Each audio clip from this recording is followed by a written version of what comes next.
기대해 나에게 주신 하루를 때론 피곤하고 일어나기 싫고 널 깨우는 알람 소리에 짜증도 나겠지만 안녕하세요.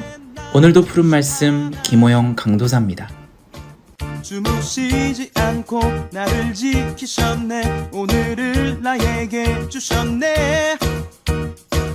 새 말씀 안에 주가 주신 사랑과 은혜와 능력.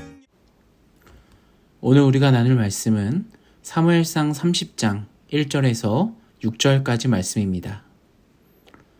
다윗과 그의 사람들이 사흘 만에 시글락에 이를 때에 아말렉 사람들이 이미 네겝과 시글락을 침노하였는데 그들이 시글락을 쳐서 불사르고 거기에 있던 젊거나 늙은 여인들은 한 사람도 죽이지 아니하고 다 사로잡아 끌고 자기 길로 갔더라. 다윗과 그의 사람들이 성읍에 이르러 본즉 성읍이 불탔고 자기들의 아내와 자녀들이 사로잡혔지라. 다윗과 그와 함께한 백성이 울 기력이 없도록 소리를 높여 울었더라. 다윗의 두 아내 이스라엘 여인 아히노암과 갈멜 사람 나발의 여인이었던 아비가엘도 사로잡혔더라. 백성들이 자녀들 때문에 마음이 슬퍼서 다윗을 돌로 치자 하니 다윗이 크게 다급하였으나 그의 하나님 여호와를 힘입고 용기를 얻었더라. 아멘. 좋은 아침입니다. 오늘 우리가 읽은 말씀은 사무엘상 30장 말씀입니다. 다윗에게 시련이 연속적으로 계속해서 일어나고 있죠. 블레셋 아기스 왕의 위기로부터 겨우 벗어난 다윗은 오늘 본문에서 더 큰 고통을 겪게 됩니다. 바로 아말렉 사람들에 의해서 사랑하는 가족들이 모두 포로로 잡혀가게 되는 것이죠. 다윗이 앞서 블레셋 사람들과 함께 이스라엘과 싸우는 전투에서 하나님의 극적인 도움으로 인해 집으로 돌아오게 되었습니다. 여러분, 전쟁이 끝나고 집에 돌아오게 되면 좀 실만도 한데 엄청난 청천벽력과 같은 소식을 듣게 되죠. 바로 1절에서 4절까지 말씀입니다. 다윗과 그의 사람들이 사흘 만에 시글락에 이른 때 아말렉 사람들이 이미 네겝과 시글락을 침노하였는데 그들이 시글락을 쳐서 불사르고 거기에 있던 젊거나 늙은 여인들은 한 사람도 죽이지 아니하고 다 사로잡아 끌고 자기 길로 갔더라. 다윗과 그의 사람들이 성읍에 이르러 본즉 성읍이 불탔고 자기들의 아내와 자녀들이 사로잡혔는지라. 다윗과 그와 함께한 백성이 울 기력이 없도록 소리를 높여 울었더라. 아멘.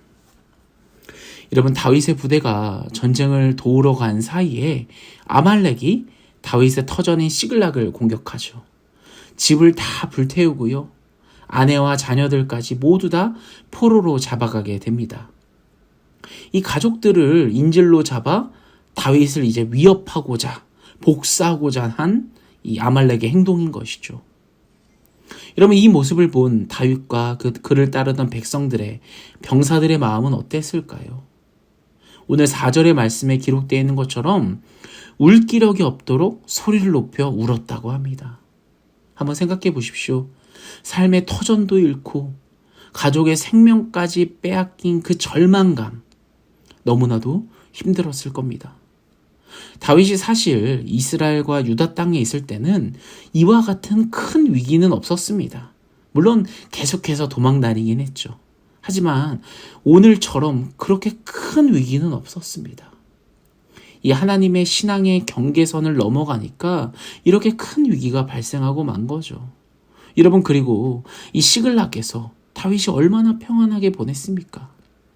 하나님을 향한 찬양의 씨가 흘러나오지 않았던 곳입니다.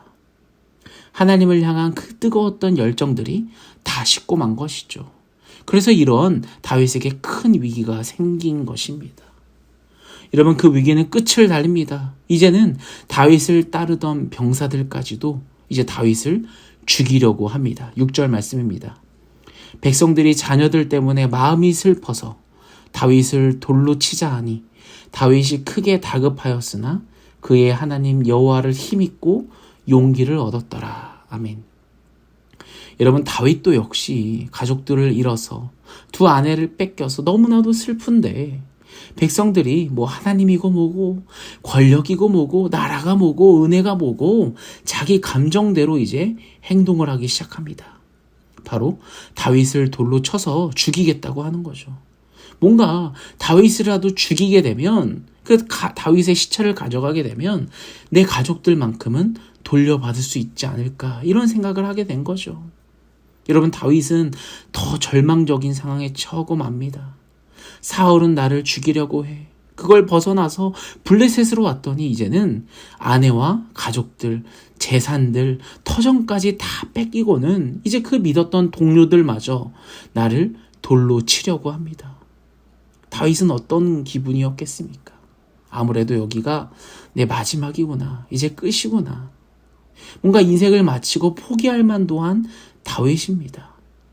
그러나 여러분, 6절에 보시면 다윗은 어떤 선택을 합니까? 다윗은 포기하지 않았습니다. 바로 하나님께 나아가 부르짖습니다. 6절을 다시 볼까요? 다윗이 크게 다급하였으나 그의 하나님 여호와를 힘입고 용기를 얻었더라. 아멘. 여러분, 다윗은 정신이 없을 정도로 너무 힘들고 괴로웠지만, 정말 다급하였지만 다윗은 바로 하나님을 생각했습니다. 과거에 나와 함께 해주셨던 하나님을, 지금까지 여러 번의 인생의 위기 속에서도 나를 책임지고 구원해 주신, 나를 이끌어 주신 하나님을 생각한 것입니다.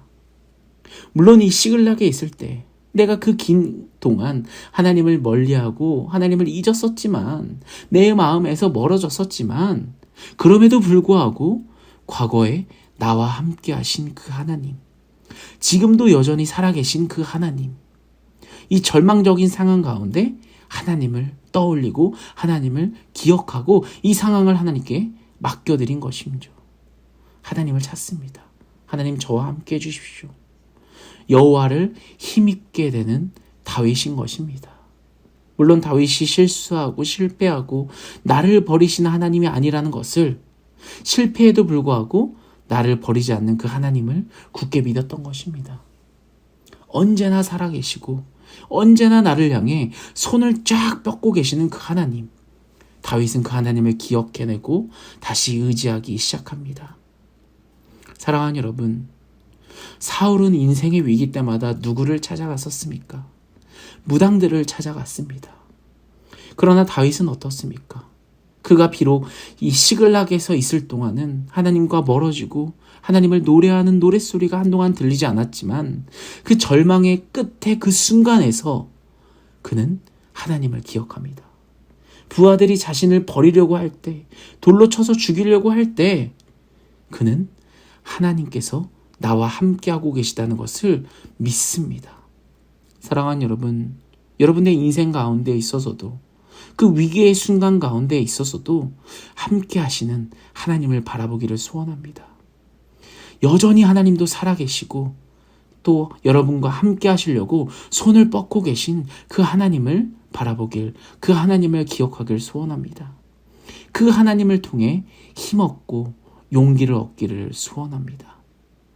시편 18편에서 다윗의 이 고백, 나의 힘이신 여호와여, 내가 주님을 사랑합니다. 이 다윗의 고백, 이 믿음의 고백, 위급할 때 하늘이 무너진 것 같은 나의 인생의 위기 가운데 있어서 믿음으로 다시 하나님을 기억하고 하나님께 집중할 수 있는 것, 다시 주님을 사랑한다고 고백할 수 있는 것, 바로 이게 믿음의 인생의 차이라고 생각이 됩니다. 바로 돌파할 수 있는 것이 이러한 믿음인 것이죠. 사랑하는 여러분, 오늘 하루를 살아가면서도 이러한 하나님을 다시 기억하고 이 하나님 여호와를 통해서 힘 얻는 저와 여러분 되기를 간절히 소원합니다. 여러분, 결국 다윗은 승리를 가져오는 기적을 맛보게 됩니다.